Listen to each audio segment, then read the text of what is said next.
Silent Review Shoot. Nah, mungkin kalian pernah mengalami pada saat review trigger tidak connect. Nah, di sini kita dapat mendisablekannya agar triggernya tetap connect pada saat kita review. Metering time, waktu untuk mengukur cahaya di dalam model review. Saya memilih 4 second agar baterai lebih hemat saat menggunakan review. Protect image, melindungi foto agar tidak terhapus atau terformat. Kita bisa dapat memilihnya agar foto tersebut tidak terhapus.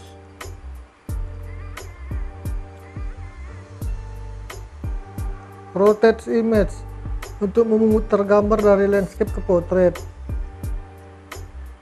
agar kita tidak repot-repot memutarnya saat melihat hasil gambar yang kita foto.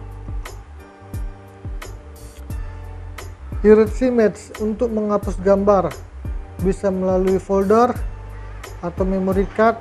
Begitu juga dengan file-file fotonya, kita bisa menghapus secara satu persatu. Print out, untuk mengeprint foto. Photobook setup, untuk mengatur tanda yang akan digunakan pada photobook. Nah, kita bisa men-settingnya melalui per gambar atau per foto atau per folder. Kita bisa men-settingnya dari sini. Raw image processing, untuk mengganti format RAW ke JPEG atau untuk mengurangi size ukuran gambar yang kita foto. Rating, untuk memberi tanda atau bintang pada foto kita agar terbaca oleh software editing seperti Lightroom. Kita bisa memberi tandanya seperti ini. Mungkin kalian nampak ini ada tanda bintang dan di sini off. Kita bisa memberi tandanya melalui rating. Slideshow, untuk menampilkan gambar secara slide. Kita bisa menampilkan gambar secara slide. Image jump, kita dapat melakukan lompat foto kita pada saat kita melihat hasilnya. Kita bisa mengaturnya per satu foto, 10, 100, bahkan per folder atau per rating. Contohnya seperti ini, saya mengaturnya di per 10 image. Ini 1 per 131. Apabila kita putar sekali, dia akan lompat ke 10 gambar, jadi nomor 11.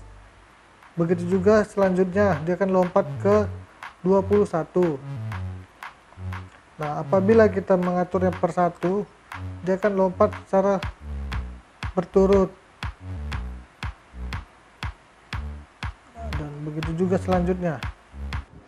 Highlight Layer, di sini fungsinya untuk melihat foto bagian mana saja yang kehilangan detail atau overexposure. AF Point Display, untuk menampilkan titik fokus pada saat memotret. Playback grip, menampilkan grip pada hasil gambar yang sudah kita foto. Seperti pada saat live view tadi,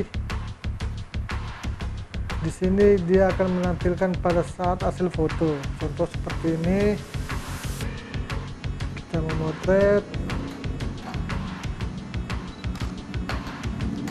dia terdapat garis seperti ini. Tapi apabila kita mematikannya, garisnya tersebut akan hilang. Selanjutnya ada histogram display. Histogram display ini untuk menampilkan histogram pada foto kita. Movie flag account, untuk menampilkan waktu pada saat merekam video. Track time dan time code. Magnificent, untuk mengatur seberapa zoom foto kita pada saat kita menekan tombol zoom. Kita bisa mengaturnya dari sini. Control over HDMI. Nah, di sini gunanya untuk mengatur melalui remote untuk connect ke TV. Bisa play dan pause, ini biasanya digunakan untuk merekam atau memutar hasil video kita. Kita bisa menggunakan ini dengan slot HDMI di samping sebelah sini. Ini ada slotnya. Select folder untuk membuat folder baru pada memori kita. Kita bisa membuat folder baru untuk pemotretan selanjutnya. File numbering untuk membuat nomor secara continuous atau berturut, bisa dengan reset atau manual. Kita bisa men-settingnya dari sini. Auto rotate, kita dapat auto rotate. Menu sini gunanya untuk merotate gambar pada saat kita pindahkan ke komputer atau ke laptop. Jadi kita tidak repot untuk merotasi gambar apabila dari landscape ke portrait, begitu juga selanjutnya.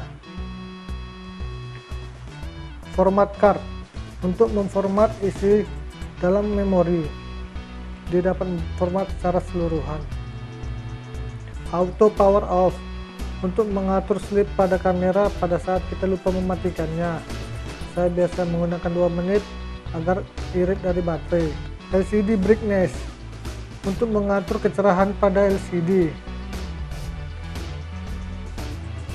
Ini kita dapat men-settingnya sesuai dengan kebutuhan kita. LCD off on button untuk mengaturkan tampilan pada LCD. Daytime zone untuk mengatur waktu. Language, bahasa. GPS untuk menandai lokasi pada foto kita, agar kita tidak lupa di mana lokasi pada saat kita memotret. Video system. Canon 6D ini menggunakan video system dengan format NTSC atau PAL. Biasanya videografer untuk main sinematik menggunakan format PAL. Feature guide untuk menampilkan deskripsi dan fungsi dari menu control setting. Info button untuk mengatur tombol-tombol pada kamera dengan menekan tombol info. Kita bisa mengaturnya dari sini, kita bisa melihatnya. WiFi tidak perlu saya jelaskan, mungkin kalian sudah paham. WiFi function, kita dapat mengatur koneksi kemana yang kita inginkan, bisa melalui handphone, laptop, komputer, dan lain-lain. Dapat bisa mengatur melalui dari menu ini. Sensor cleaning untuk membersihkan debu secara digital yang terdapat pada sensor. Dan apabila kita sudah membersihkannya namun masih terdapat debu, kita wajib membersihkan secara manual atau kita bisa membawanya ke tukang servis atau ke data script. Baterai info untuk menampilkan informasi pada baterai kita. Sertifikat logo display di sini tidak terlalu penting, jadi tidak usah kita bahas. Custom setting mode. Nah, di sini kita dapat mengaturnya di build mode-nya. Build mode. Nah, build mode itu ada di sini, dan di sini dia ada, kalian bisa lihatnya. Di sini dia ada C1, C2. Nah, di sini C1, C2 ini gunanya untuk mengatur settingan kita sendiri di build mode-nya. Kita mengaturnya di sini. Clear out kamera setting untuk mereset settingan kamera dan kembali seperti baru lagi. Copyright information. Di sini kita dapat menandai hasil foto kita dengan memberi nama kita.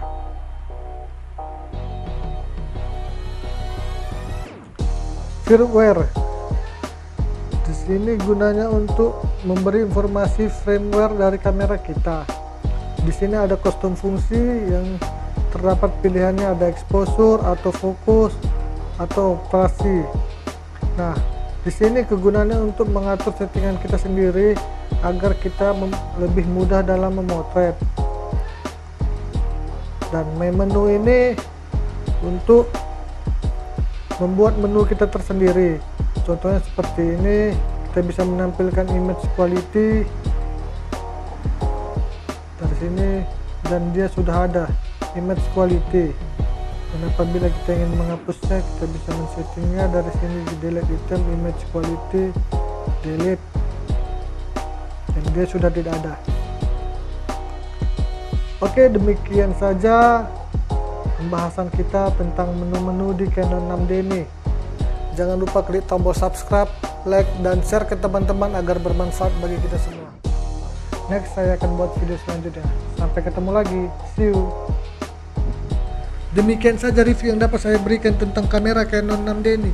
Kita sudah membahasnya mulai dari tombol hingga menu-menunya. Jangan lupa klik tombol subscribe, like, dan share ke teman-teman agar bermanfaat bagi kita semua. Terima kasih, sampai ketemu lagi, see you.